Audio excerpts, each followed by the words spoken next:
जब मेरा प्रॉब्लम जब शुरुआत हुआ उस टाइम में मैं कतर में था। तो वहाँ से मतलब मैं मुंबई आया। मुंबई आने के बाद एमआरआई करने के बाद मेरा L4 L5 S1 में नस दबा हुआ था। जिसके कारण मुझे पैर में ज़्यादा प्रॉब्लम आ रहा है, चलने में बहुत ज़्यादा पा रहा है। तो मैं दिल्ली आ गया। तो मतलब आप पेन वाली खाली थोड़ा बताइए। लेफ्ट में था और मुझे चलने में बहुत ज़्यादा परेशानी हो रही थी। मैं सही से चल नहीं पा रहा था। नहीं, पहले तो मैं डरता था मतलब लेने से होता क्या है, कहीं ज़्यादा तो नहीं बढ़ जाए इसकी वजह से। लेकिन जितना भी सेशन मैंने लिया उसमें मुझे पेन नहीं हुआ, पेन रिड्यूस ही। में यहाँ पे पेन स्टार्ट हो गई है इसमें, और यहाँ पे जाती वहाँ से यहाँ तक पेन आया हुआ था। पूरा पेन ये हिप से और ये यहाँ तक थाई में, और फिर नीचे काफ में आते हुए ये छोटी फिंगर तक इनका पेन आ रहा था। तो इसको हम सियाटिक नर्व भी बोलते हैं, सियाटिक नर्व कंप्रेशन भी बोलते हैं।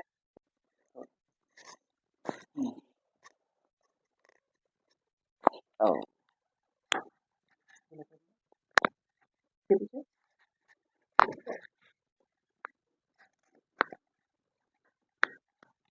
भी हो जाएंगे, आप सेशन भी आपके पूरे हो जाएंगे। अभी जो आपका स्टेटस है, आपको बैठने में या खड़े होने में या चलने में आपको कोई पेन आता है? कोई इस समय कोई पेन आता है आपको चलने में? नहीं नहीं, हमें अभी कोई पेन नहीं है, बस वही।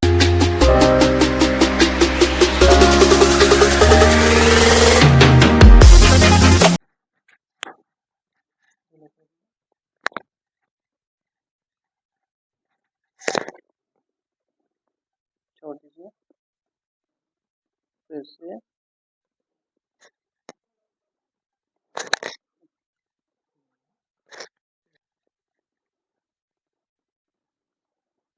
फिर से गहरा सांस लेंगे, छोड़ दीजिए,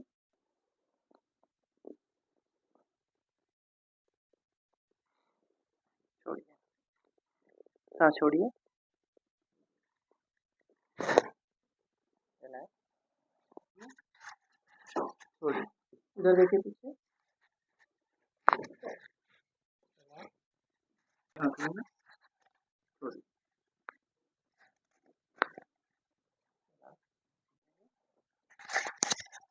छोड़िए।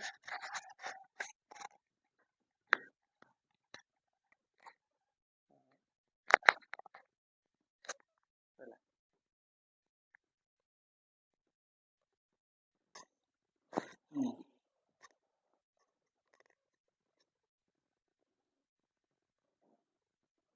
फिर से गहरा सांस लेंगे, छोड़िए।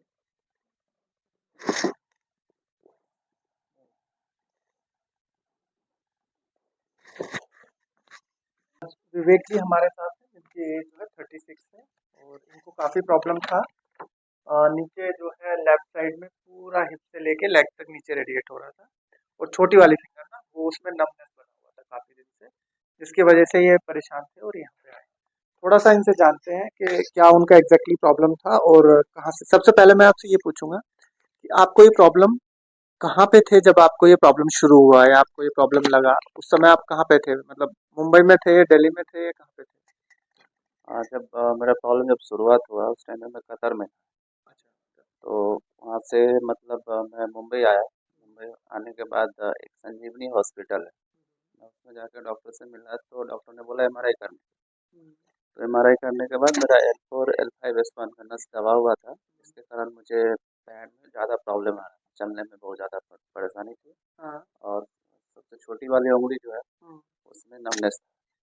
तो उन्होंने बोला कि आप फिजियोथेरेपी लीजिए और उसके बाद देखते हैं, 15 दिन लेने के बाद अगर नहीं हो सकता तो सर्जरी करना पड़ेगा। मतलब आपको नीचे तक पेन आ रहा जी। था। अच्छा, दूसरा मेरा सवाल ये है कि जैसे आप कतर में थे, आप वहाँ पे जॉब कर रहे होंगे ना? आप कतर में जॉब कर रहे थे, तो उसके बाद आपको ये प्रॉब्लम शुरू हुआ, तो फिर आपने मुंबई आ गए, आप ट्रीटमेंट के लिए ही आए होंगे मुंबई में। तो मुंबई में आप कितने दिन तक रहे और कितने दिन तक आपने किस चीज़ का सेशन लिया? वो 15 दिन ही रहा था मैं, और 15 दिन मैंने फिजियोथेरेपी ही लिया हॉस्पिटल में। उसके बाद मुझे लगा कि नहीं, ये सही नहीं हो पा रहा है, तो मैं दिल्ली आ गया। तो मतलब आप मुंबई लैंड हुए, उसके बाद आपने 15 दिन वहाँ फिजियोथेरेपी लिया। उसके बाद जब आपको आराम नहीं मिला, सेटिस्फेक्शन नहीं मिला, तो फिर आप दिल्ली के लिए आप कुछ नया ढूंढ रहे थे कि जो और कुछ है। तो फिर आपको जब आप दिल्ली आए तो आपको कैसे पता लगा कि यहाँ पे ट्रीटमेंट लेना चाहिए या कायरोप्रैक्टिक ट्रीटमेंट कुछ चीज होती है? इससे पहले कभी आपने नाम सुना है कायरोप्रैक्टिक नहीं ट्रीटमेंट सर, कैरोप्रैक्टिक तो मैं जानता भी नहीं था। फिजियोथेरेपी जानता था, कैरोप्रैक्टिक नहीं जानता था। तो मैं यूट्यूब पे सर्च कर रहा था कि ये कैसे ठीक होगा। तो करते करते, क्योंकि मैं गाजियाबाद में था, तो सबसे पहले मैं नियरेस्ट ढूंढ रहा था कि कौन सा कैरोप्रैक्टर मिले, तो बस आपका ही भाई मिला मुझे, तो मैं यानी आपने गूगल पर सर्च किया और इससे पहले आपको कायरोप्रैक्टिक का कोई नहीं नहीं एक्सपीरियंस नहीं? नहीं। अच्छा, थोड़ा सा मुझे ये बताइए कि आपको जो था वो लेफ्ट साइड में था या राइट साइड में भी था? पेन जो नीचे आ रहा था आपकी लेग में, वो लेग में आपको हिप में था और नीचे थाई काफ में होते हुए नोच छोटी वाली फिंगर जो है वो नम हो रही थी।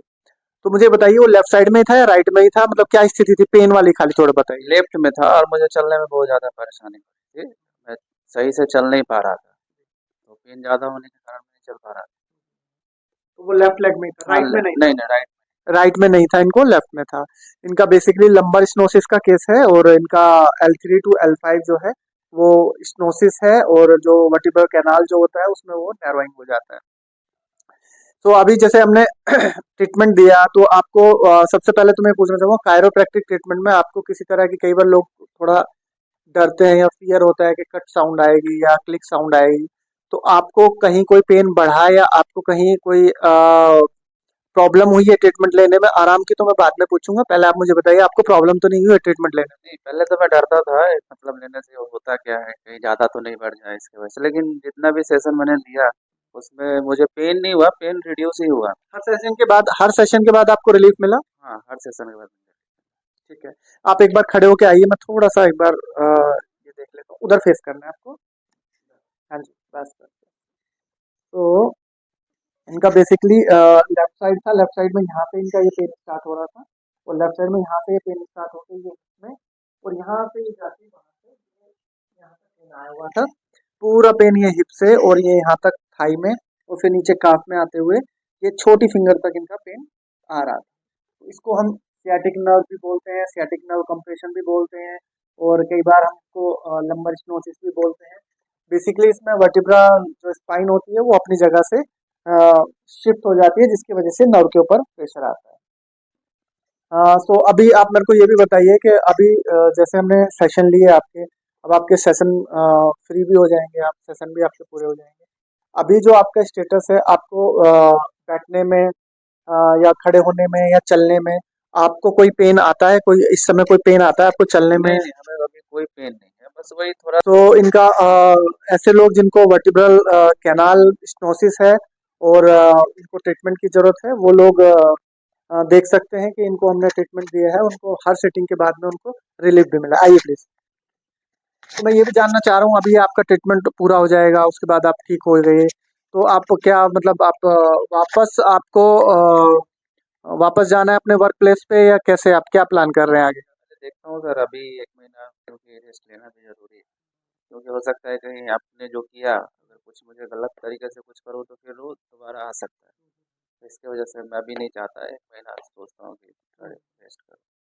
ठीक है, हम आपको गुड विशेस हैं आपको कि आप हेल्दी रहें, और जो है जो आपको एक्सरसाइज बताए हैं वो आप टाइम टू टाइम लेते रहें, वो एक्सरसाइज आप करते रहें। Thank you.